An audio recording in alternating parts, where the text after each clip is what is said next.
Hello guys, welcome back. Today is day 51 of my Learn English Challenge journey, speaking in front of the camera, negative today consistently.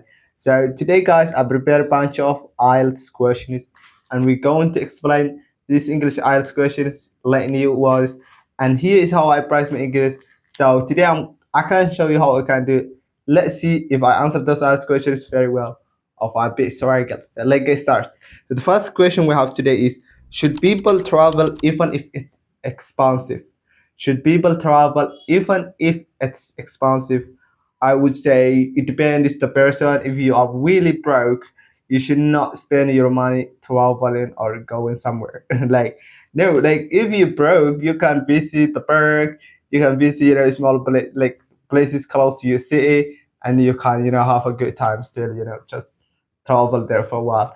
But if you are just kind of it's a bit expensive but normal to you, I would say just travel once a year or once a 6 month. Don't just travel. Don't be regular or more frequent. Don't just do that because you become broke. So, but travel is beautiful thing. I really my favorite video I watch in my phone. I love the most is people who make adventures like travel vlogs while they move in some countries or some new places. I enjoy it really. I feel like I'm traveling as well, so I love it so much. So yeah, I would say it depends person. If you're really broke, just travel a place close to you, like the park, visit that new place close to your city. Has Don't need to spend any more money. If you Yeah, that's I would say that. Let's move to second question. Second question is, do you think technology will replace teachers? Do you think technology will replace teachers? I would say no, because like teachers in real life, they just don't teach us a lesson, but they teach us so many things. They connect the student is emotional. They connect like a lot of stuff. They just encourage them even when the student's not doing good. They tell the history. They just tell them. They give advice. So what I think robot can make a lecture, can tell us what we studied, but cannot connect the person or the student is cannot do that. I think technology. So I would say I think technology would never replace teachers. I would say that that's my opinion, but maybe. But I think AIs cannot really connect to people as emotional. So I would say no. Because when we study in class, we have so many students. Like some students they really play around. They would never pay attention at the class. So if that student is there, what robot gonna do? What are you gonna tell them? Like, do you tell them do follow me, listen to me? No, robot would never say that thing. So I think no, robots cannot teach people. Human being cannot replace teachers. Let's move the third question. The third question is, why do some people prefer to work from home? Why do some people prefer work from home? I would say I don't know. Like they just want to chill. Really, in my opinion, when you're working at home or when you're working at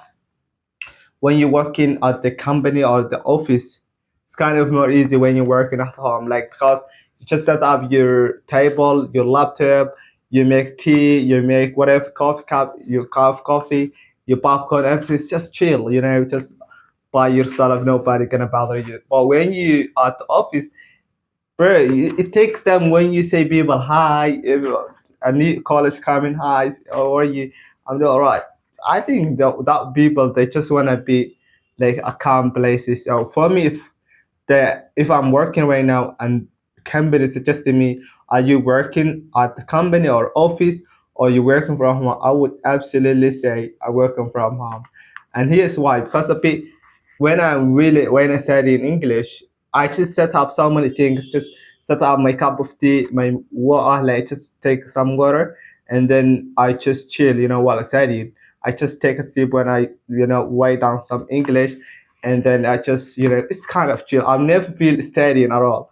So I always say the work's gonna be the same. Let's move the last question. The last question is, What makes friendship strong? What makes friendship strong? So guys, I'm really sorry. I'm not have more experience with those IELTS questions, but the reason I making these IELTS questions is to speak the language and practice.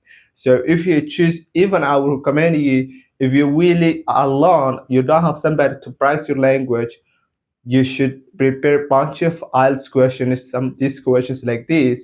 If you are level A1, take a A1 IELTS questions, or if you are B1, if you are C1, if you are whatever level if English is, just prepare those IELTS questions and explain by yourself. Like when I'm making a conversation, nobody around me, and I'm really chilling, so I'm using the language. So that is how I practice my English. Let's back to the question.